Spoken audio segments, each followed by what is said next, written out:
Recording now. Super. Well, roll call of membership. Judy Corso. Here. Mark Harrington.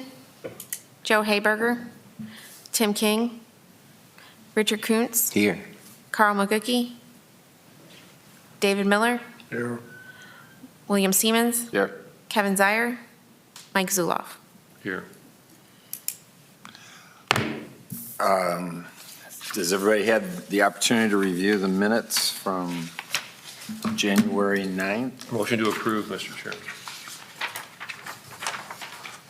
Do I hear a second? Second.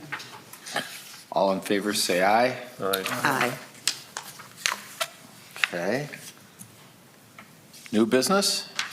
Does anybody have new business for this committee? How about old business? The landing? Yes. I have given a presentation at City Commission back in January, and I offered to give it here. In last meeting, they asked if I would give a presentation, so I'll do it as quickly as I can. If you guys still want me to do that. Yes. Please. All right. So this is a project. You mean the quickly as you can part? Yes. All right, thank you. So this is a project, the landing, this is something that we've been working on for about 10 years now. We went through a detailed design phase of it, a planning phase, a conceptual phase, and this project, actually we open bids tomorrow for this project in hopes of getting a contractor on board so they can start construction before all the environmental deadlines. So, real quickly, this is an image of the old runway. This is the north-south runway. You can see the Cedar Point Sports Center, indoor and the outdoor facilities on this as well. And this is the overall site plan. You can see the Sandusky Bay pathway coming in across Heminger Ditch on the left-hand side, and then that line that kind of goes out to the east, that's kind of a sinuous line that goes out to the east is the pathway. There's also a driveway that comes up on the west side of the indoor sports center facility, and it snakes up that old runway. That's the landing loop, and then we have a few boardwalks that go through the site as well, and I'll get into each one of those. You can see on here the different names of the different segments of the project. This project starts at the Heminger Trail. The project originally started with the Sandusky Bay pathway from Cedar Point Drive. That project that was awarded last month, and they just started construction this past week. And that project terminates where this project picks up right at the Heminger Trail, that red segment on the left. Then you have the Landing Park Loop. That's officially the Sandusky Bay pathway section, and the kind of the driveway that leads into the facility. Moving north, you have the Focus node that connects up to the lighthouse and possibly a pier on the north end. And then you have the Frag Tunnel. That's just a boardwalk that kind of goes through the Phragmites with a little lookout at the far kind of northwest corner. The canopy walk is about 30 feet up in the air, 25 to 30 feet, and that's being bid as an alternate. The elevated boardwalk on the eastern side is also being bid as an alternate in hopes that we have enough funding for it. And then the pier that's on the north end is also being bid as an alternate. So let me move forward here. This is the Heminger Trail. You can see the boardwalk, an image coming through. So that's on the left-hand side there. This is the base bid. On the left-hand side, you have the Heminger Trail. And this is kind of an image of what it might look like. That ditch out there was very, very wide a couple years ago. But there's really only one location where you need a bridge because there's really a culvert that comes underneath Cleveland Road, and that's where the water is now. You can see now that the water levels in the bay have lowered, 1.5 to 2 feet, that we're where the bridge would be as opposed to the boardwalk, but it's going to cross at an angle and hit this section. You can see on the image on the bottom of the screen, that's where Cleveland Road and that existing drive match up. On the left-hand side of that, on the west side of that drive, you can see where the bike path actually extends to Cleveland Road. That's where ODOT will be picking it up and taking it out to Huron as part of their project actually in 26 is when they're planning on breaking ground on that one. And then coming off of Cleveland Road, you'll be heading up the west side of the indoor facility and snaking around, whether you're on the driveway or on the bike path. They're going to run somewhat side by side. There will be a pavilion associated with this as well that will be available for rent, and there will be a playground for the children. The focus node is that north-south runway. You can see a lighthouse. There's really not a bunch of open space on the inside, but it does have an observation deck about 60 feet up that will allow people to get up as, to see 360-degree views of the bay, the city, whatever else they, want to go up there to see. We've been told by the Sandusky Rowing Club, this was probably about 10 years ago when we started, that they would love to be able to do events in the water back here, regattas, different things like that. I don't know if they still have those plans, but an observation deck would really be able to bring some of those things in because that's where they could see what's going on. So that was an important feature when we were moving forward with the design. And you can see just on the water side of the lighthouse, there are some seating areas that's where the start of the boardwalk is for the frag tunnel. That's another image of where the lighthouse is. It has a deck moving around the outside on the bottom and the observation deck on the top.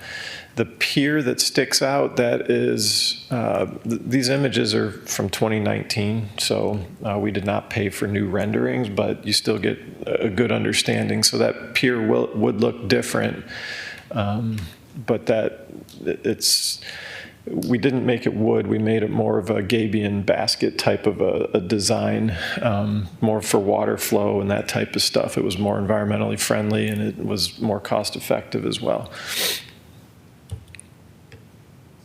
This is an image of the frag tunnel that comes in. You can see the lighthouse off in the distance. The frag tunnel is the blue highlighted area on the left-hand side. And at the point, there is a little seating area that kind of gives you really good views, but it also kind of is secluded from everything else. This is something we really played with, eliminating the Phragmites out there and how we were going to do that and how we were going to maintain not having Phragmites out there. And there's just no real good solutions. There's nothing cost effective. Really, the way that the Metro Parks does it is they do controlled burns sometimes. Obviously, with boardwalks, we don't want to do controlled burns. So during the concept, we decided to engage the Phragmites and kind of create that tunnel. So you'll have these 9-10 foot tall plants on either side of the boardwalk leading out to this observation deck with a seating area, stadium type seating area. This is alternate bid 1. That's the pier that I was talking about a couple minutes ago. We're hoping to be able to award that, as well as alternate bid 2, which is the canopy walk trail. This is something that's very important to me and to the project, but at the same time, there aren't a lot of trees out there. We do have a lot of plantings in the plans for this area if we are able to award it, but it does get that accessibility component up 25 feet higher in the air, since we aren't able to afford an elevator inside the lighthouse.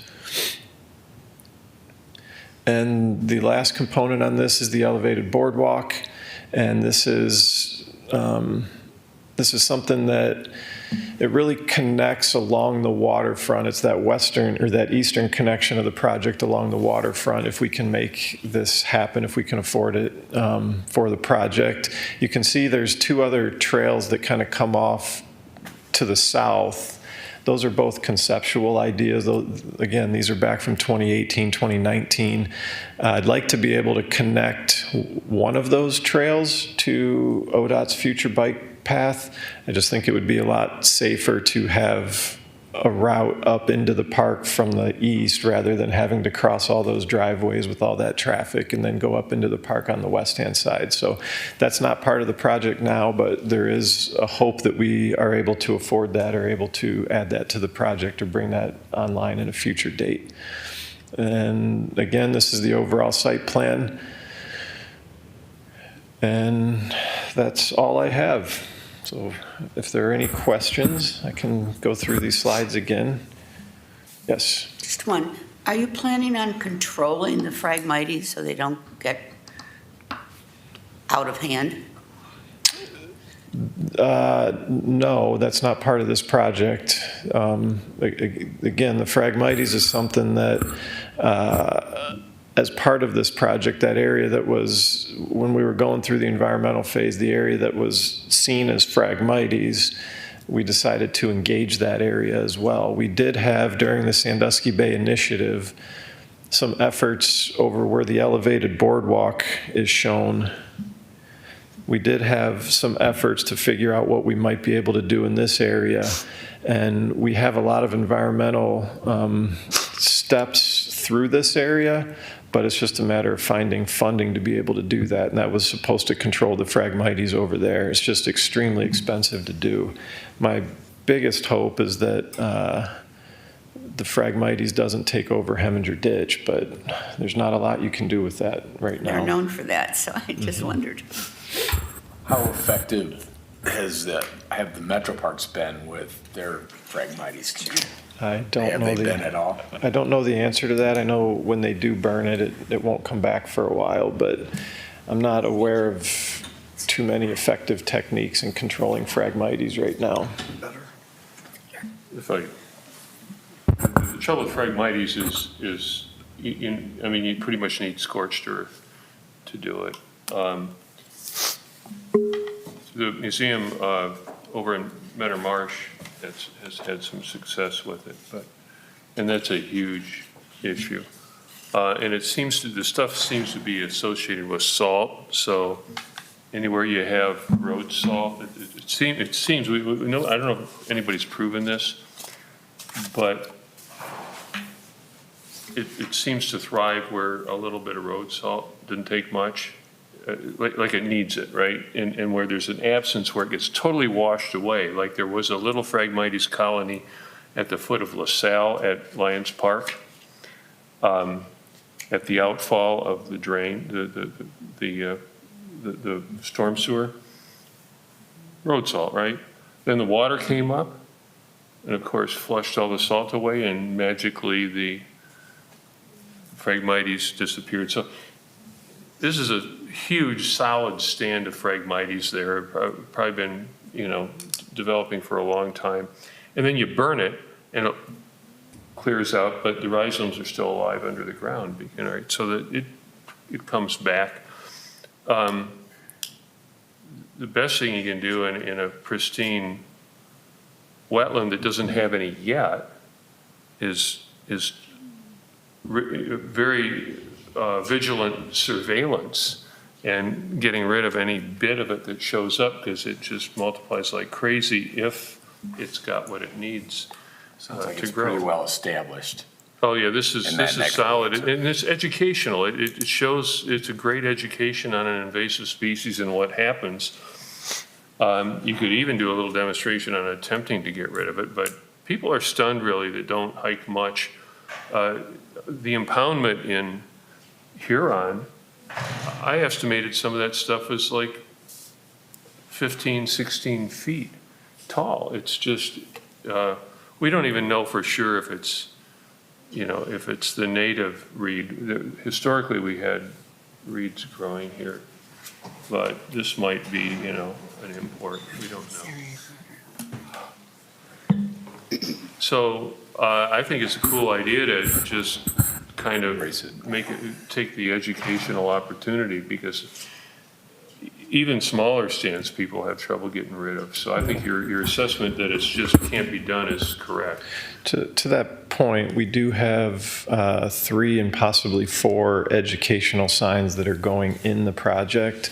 One is we're going to work with the Historical Society to figure out the content of those signs, but one will likely be related to the airport, one will likely be related to Sandusky Bay and the East Bay in particular, and then another one will be the environmental side of it, which will bring in all of the mussel surveys, the Blandings turtle survey, like all of the other environmental things that went into getting this project to where it is and why it took 10 years, including the Phragmites and what that's doing to the environment. So we're hoping to have, those types of educational, historical types of components to the project as well. Mr. Chairman, I had a question about the ditch. Go ahead. So that, what we're calling the Heminger Ditch, of course, is this section of it appears to be a more natural stream. I mean, sinuous and floodplain. Is that section managed as a ditch? I'm unaware of it. I've never seen any equipment there or anything.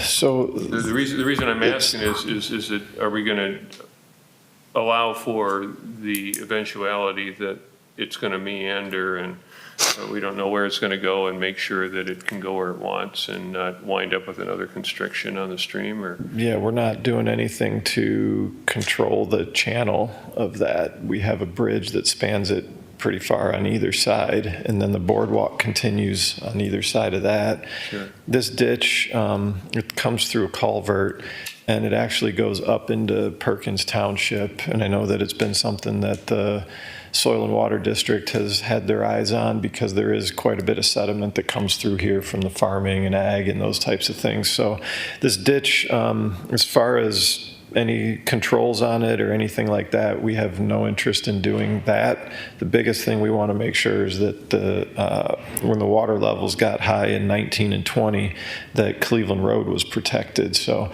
it looks like it was fine. We've been monitoring a couple areas out there, but it seems to be doing okay, and we'll continue to do that. I like that it's straight. I mean, there's an economy there. The trails that are on the ground, making those sinuous is easy and cheap. The curved boardwalks are not only more expensive, but more of a hassle to maintain, I suppose. So I like straight segments, even though, it's nice to have curves, but there's probably an economy in making it of straight segments. Anyway. Is all thank you. this property owned by the city, or is this state property, or? Yes, this property was part of the airport, and the city acquired it. It was donated to the city by Cedar Fair. And it was, during the concept, we got together with Cedar Fair and the Metro Parks to develop the concept and the ideas.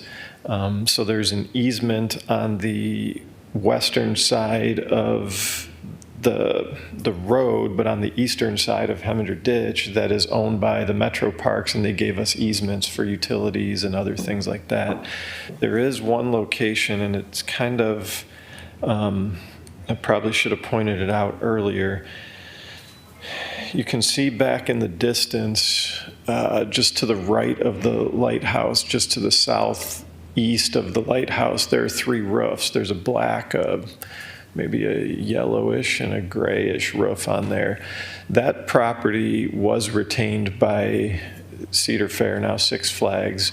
There's a little rectangular piece out there that at the time they were interested in doing a coffee house or a little deli or something along those lines. That's not included in our project. That was a private development that they wanted to do at the time. We're still talking to them to see if they're interested in doing that. So I don't know when that might come online or if that'll ever come online, but there is a piece of property up there that is not owned by the city. David? Judy's made me reluctant to pursue this Phragmites discussion, but something Mike said kind of stimulated a thought. As you look at the graphic, it makes complete sense that this Phragmites is likely associated with salt in Heminger Ditch. You just see the way it flows out there. And what occurred to me, I've seen other plants that thrive from a little road salt, poison ivy in particular. But it occurred to me that with the initiative of keeping salt, trying to keep as much salt out of our waterway as possible, that this might be a very positive thing. I know it's an invasive species. We've worked long and hard to eliminate it, but embracing it with the concept, if this is only provable, that in the same way that when they were cleaning up the hazards at NASA, they composted that THC residual with chicken manure because of a biological action that actually broke down the pollutant, that it seems like if this Phragmites needs that salt, maybe the Phragmites is actually helping to capture that salt or convert that salt into something that's less harmful to the water system, and this is actually filtering that salt that's coming down through Heminger Ditch. If that were the case, boy, we've got pretty good justification for embracing it and explaining it that way. Just a thought. What do you think? Is that plausible or unlikely, or in your profession? I have no idea. I have no idea if Phragmites likes salt, doesn't like salt. If it does and it pulls it out, I know when you're doing rain gardens and things like that, you put in plants that are going to take up a lot of the phosphorus, nitrogen, those types of things, but then you have to take those, you have to get rid of those because they can only absorb so much. So I don't know if the Phragmites in the situation you're talking about, if it can only absorb so much salt and then you need another bed of Phragmites and it just keeps expanding, or if it's good, I don't know. Okay. I do know that we're doing everything we can to reduce the amount of salt that's going in the waterways, so. Yeah, the Soil and Water's got a new initiative of trying to reduce that. They're starting to monitor the salt in the runoff. That's a new program this year, and I think this is an interesting case study for that effort. I was not recommending eliminating them, just controlling them, because I know how invasive they are, Yeah. so. Yeah. Just a thought. Yeah. Any other questions from Mr. Klein? Any more Phragmites tidbits we might have? Sorry. Thank you, Aaron. Make baskets for it. Sandusky Bay Pathway. Do you have any updates on that? Yes. So the portion from Cedar Point Drive to Heminger Ditch, that project was awarded. We finally received notification from ODOT that federal funding was approved, and we started, the contractor actually mobilized this week. They're just north of Castaway Bay. They're planning on starting major construction in about 2 weeks, week and a half, but they might be picking at things, laying things out, surveying, doing stuff like that beforehand over the next week and a half. So that one's underway. We're still moving forward with searching for funding for the west end of the city as well. We have an application into ODOT for $3 million to go up Edgewater and then go through to go down Monroe a little ways and then connect to the current western terminus of the pathway. And then we're going through acquisition along First Street still. So. How was, I can't remember with the pathway map, how were we dealing with Pipe Creek? At one point game, there was talk of a bridge across those nodes, or is it going to Cleveland Road there? There's a bridge that crosses over Pipe Creek where the pool for the marina is. That pool is actually being removed, and it's going to go right through where the pool is, go over Pipe Creek, and then come down. Just north of the city has a wastewater lift station there. It's going to go just north of that and connect to the existing pathway along the eastern side of Cedar Point Drive. Thank you. Judy? I noticed the stakes on my property yesterday, and I'm just curious, how wide is this pathway going to be? It's going to be 10 feet is the physical asphalt, and then they're going to have a 2-foot buffer on either side. And there might be some areas where there's some stormwater controls and things like that. David? And my question was essentially the same as Dr. Siemens, but just to be clear, the bridge is part of what has been bid and what will be built in this project. That's all. Yes. Sweet. Any other questions on the pathway? If not, Columbus Avenue Streetscape. Thank you. I have an update from Megan Stuckey. The contractor on Columbus Avenue is roughly 90% done with the underground work, essentially mirroring what we talked about last time. They have installed the new water main, the storm sewer lines, and the storm structures, with the exception of installing the new water meter pits and tying properties into the new water main. They're still waiting on brass parts for the meter pits. Once those arrive in the coming weeks, they will be back on site to install those, and then they'll coordinate with each of the property owners that are getting switched over to that new line to get them switched over to the new water line. During the next few weeks, the subcontractor National Light and Power will be on site intermittently installing light pole bases. So the reason why there hasn't been a ton of action lately is because the underground work went really smoothly. They got it done before the big freeze, so we're thankful for that. And it's just the electrician coming in to install those light pole bases in the meantime until they can get the concrete up and running. So over the next day or so, they'll be on site to do maintenance on trenches, stone walkways, and in the construction zone. The current detour will remain in place until work starts back up. At that time, we'll coordinate any changes with the group. This is what I said already. It seems like no work is being done, but behind the scenes, they're preparing for the next major phase on Columbus Avenue with the placement of concrete, which could not be done for a streetscape project during the winter due to colder air and ground temperatures, causing it to not cure properly. There's a few minor items that will be completed over the next several weeks before the concrete contractor is back from winter layoff. She says, some might wonder, why did we start work so early just to sit for a month with no work? When the city signs into contract with a contractor for construction projects, the contractor becomes in charge of the schedule and the phasing of work. It was their desire to get in early, to get in as much done underground before the really cold weather hit. And as you can understand, it's hard to predict when that's going to happen. Luckily, all the underground work went smoothly and they found themselves complete before the big freeze a few weeks ago. And as always, we thank all of our businesses downtown for everyone's patience throughout the project. It's not easy to have construction right in your front door, and we invite everyone to support those businesses.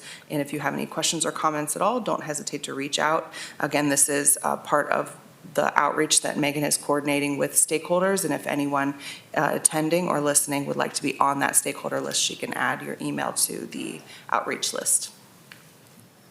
Thank you. Judy? Are we still on schedule to be done by Memorial Day? Yes. Okay, thank you. Any other questions on the streetscape? On to old business. 3 subjects: Causeway Wetlands, Jackson Street, or Battery Park. Any questions for staff? It's time now for community input. Do you have anything that you would like to ask or share with us? Sure. My primary Gotta purpose put 'em to here is to talk about communication. Would you like to come up and use the microphone? We can't get you on the minutes unless you can sit That's okay. Thank you.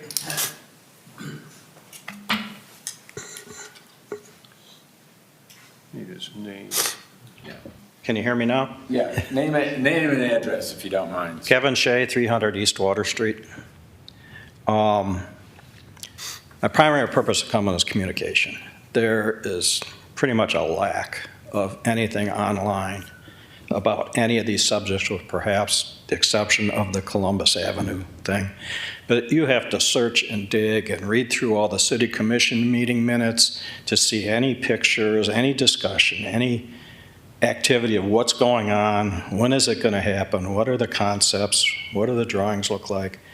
It just seems like in this day and age, we ought to be able to take things like the landing and the Sandusky pathway and have very good web pages that show the community what's going on, the proposed timing, what it's going to look like, what the purpose is, what's the draw, why are people going to be drawn to the landing.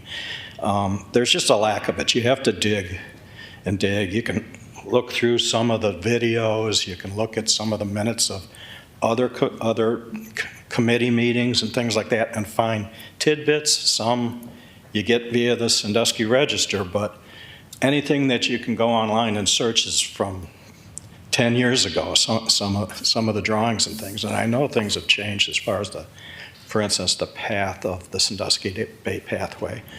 Originally, it was going to cross over by the Cove. And it looks like that area's been scrapped, but I don't know where it's going after that. And I keep looking, and it seems something that isn't that difficult to do. This whole presentation today was great, but is it going to be put online in a place that's easy to find so people in the community can understand what's happening and some sense of timing? Because right now, I have no clue. When's this section of the pathway going to be done? When is the landing going to be done? And I understand it can change. Things happen. But at least at this point in time, this is what we know what's going on. And the community can get kind of like, okay, this is great. I know what's happening. But there seems to be a general lack of communication to people outside of this room. Right. Mr. Klein or Ms. Blair, could you address the potential of putting more online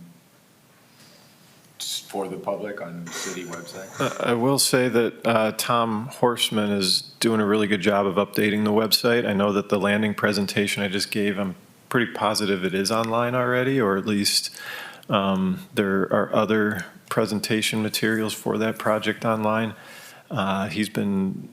He has a lot on his plate, and I know he's doing everything he can to get that communication out there and to update the website. I believe they just released a new website last year, and that's supposed to be more interactive and much better as well.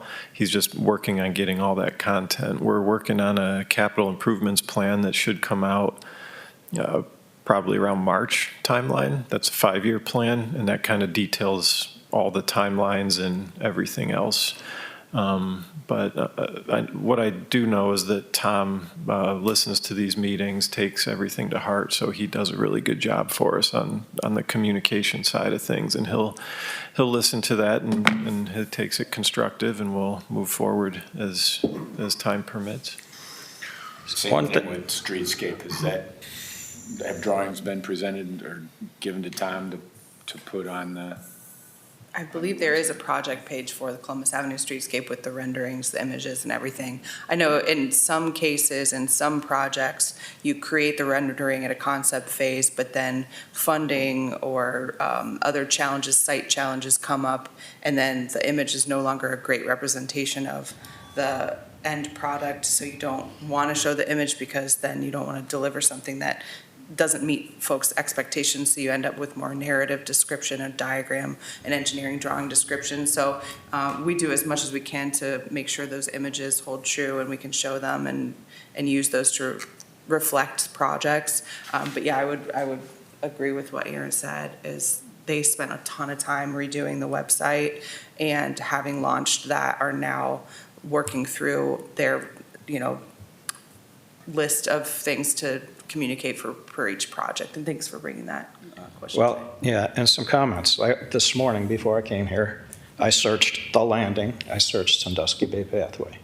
Basically, there's nothing it comes up with. And there are renderings if you, again, search through.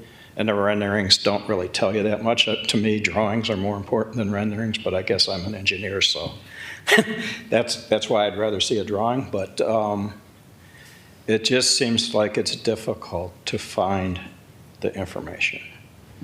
Well, hopefully Mr. Horseman, who does a great job, will get things up and running, and because that should be more available. And it needs to be something that you can find, okay? Because I think deep down in there may be some things, but to find it on the website, so do you go to this Bayfront Corridor Committee's page, and can you get to it from there? Can you find out about the hotel? Can you find out about the Sandusky Bay Pathway from that location? Because there doesn't seem to be a clear path on that website. I do believe the website's much better than it used to be, but there doesn't seem to be an easy way to find stuff still, because they don't really connect. And the search screen, in my opinion, doesn't necessarily get you to what you're looking for.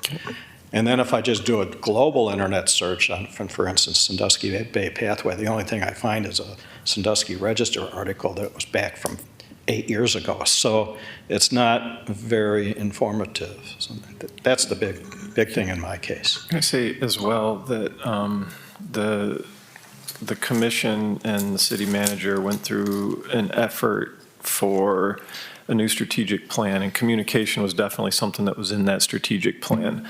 I know Tom's been, depending on the size of the project, he's been doing a really good job of starting individual pages for individual projects. But things like the Sandusky Bay Pathway, really nothing's changed from 8 years ago. We're going through the acquisition phase still. So the layout is still relatively the same. Those drawings that are on there are still pretty much the same. But when we move forward with one phase, that's when he's working on creating an individual page for that project. And the last thing is I also prefer drawings over renderings. So. Yeah, just one more comment. When these pages are created, I came from an IT background. To create a page that requires Tom Horseman to do everything is basically not a good idea, because he doesn't have the time to do it all. They need to be created in such a way as the different members can take an item like that presentation today and post it to the page so that he doesn't have to do everything. Because it won't really accomplish what you're looking for if he has to do everything. It's going to be on a long list of things he needs to do. So the page designs, in my opinion, need to be such that all the people that work for the city and the city commissions and these committees can post information there that the public would be interested in some manner. Maybe there's one person in this committee that is responsible for that, but it can't all go to Tom, because it's not going to work if it all goes to Tom. Mr. Chairman. Mr. Zulauf. I've been at this for, at least from a planning commission standpoint, we generate a lot of records. Been at it for 25, starting in 2001. Before we had good digital records, so I think you could appreciate with your IT background that we used to get submissions that required by statute, by our ordinance, 12 copies in each size, so we get these 12 copies of bed sheets that got smashed up and folded and put in a folder, and if you wanted to figure out what was going on, myself included, you had to go down and find somebody to find the file for you and then unwrap it, find a table someplace. And so it's never been more accessible, and I've, from the beginning, maybe Mr. Miller can attest that I've been kind of an advocate of transparency and making sure that we have the records, and there've been some frustrations with that, but it's never been more accessible. I appreciate the value in the new website, but I don't appreciate having to relearn something. That's like, with every release of Microsoft Office, you gotta figure out a new menu structure and find stuff. Persistence pays. I'm sure you're skilled at running searches, and you recognize that even Google has trouble keeping up, and just learning the syntax, running a site-specific site Sandusky, city of Sandusky.gov doesn't seem to help anymore much. I tried different search engines. I tried to search on the site, and I don't know, it does get frustrating. Plus, we have this proliferation of stuff that never goes away. The one thing I would ask for, consistent with what you're asking for, is don't change menu structures, because once you save something, you hit a Control D in your search engine, you want it to work, and not find out that somebody in IT arbitrarily decided, oh, I'd rather put that someplace else, and then you broke your link, right? So These seem to be points for Mr. Horstman that rather than. well, yeah, but he is very skilled, so you're not gonna, I'm just saying, we're kind of fortunate, because I've been impressed with, he understands file structure, he understands file types and graphic file types, and can manipulate those, and I don't think you're wrong that maybe more people have to be able to post stuff, but the proliferation of stuff is probably part of the problem. My thing is, I think he is very skilled. Okay, but there's a difference between skilled and knowing how to do something and how these things work together, Right. and usability. Usability is a whole nother subject, because you're dealing with people in the public that are trying to find something as simple as, okay, where is the Sandusky Bay pathway going from Battery Park to the landing? Is there a map of that somewhere? Trying to find even something simple like that is virtually impossible. You might find something, but you don't know if it's 10 years old, 3 years old, or 3 months ago. It doesn't, there's no. Would it be possible to get a current map of the Sandusky Bay pathway to Tom to post on the website?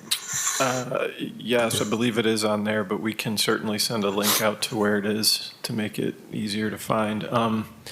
Yeah, and like I said, Tom will be listening to these meetings, and he can take all this information in, and I'm sure, he'll do what's needed. I think our goal is the same as yours, and we And the other to be known to the public so that they utilize it. And the other thing is timing. And again, with the understanding, and you can put a little thing up there that says that, things change. But current timing is, we expect this section to be done here, this section here, and this section here. Just know it's a moving target, because we don't know, and then it changes, and, one person in the staff knows this part of it, another person in the staff knows another part of it. If you're thinking there's a unified answer buried somewhere, it ain't there, and it ain't ever gonna happen, because, again, yet we're trying to shrink government and have less people, working on this stuff instead of more, and I don't know if it's a good thing or not, probably is. And I'm not in any way trying to invalidate what you're saying, because you're right. And I feel the frustration, but if you think that it's all there in one place, even if it was there today, in a month, it would, some piece of it's gonna change, and it's no longer completely correct. It's frustrating. Part of what I was going to discuss today, and I decided I didn't need to anymore, was what's the draw to the landing? Okay, this presentation today helped a lot for me in understanding the draw to the landing. But it's just an example of things that are helpful, in my opinion, to understand what's happening. So it's a pretty good graphic, right, the landing? Oh, yeah. But at first I thought, okay, it's going to be a lighthouse and a couple of Cedar Point souvenir shops. Well, okay, people are going to go there on day one and say, okay, this is what it is. I'll never come back again, So what's, to me, the question I was going to have, which got answered by the presentation, is what's the draw? Why are we spending all this money? In the end, when the pathway continues to Huron, the big draw is going to be a nice clean restroom, if one exists, and maybe a hot dog cart for somebody to have a snack before they go on with their bike ride. Did you happen to find on the website, did you happen to find the boards and commission volunteer form?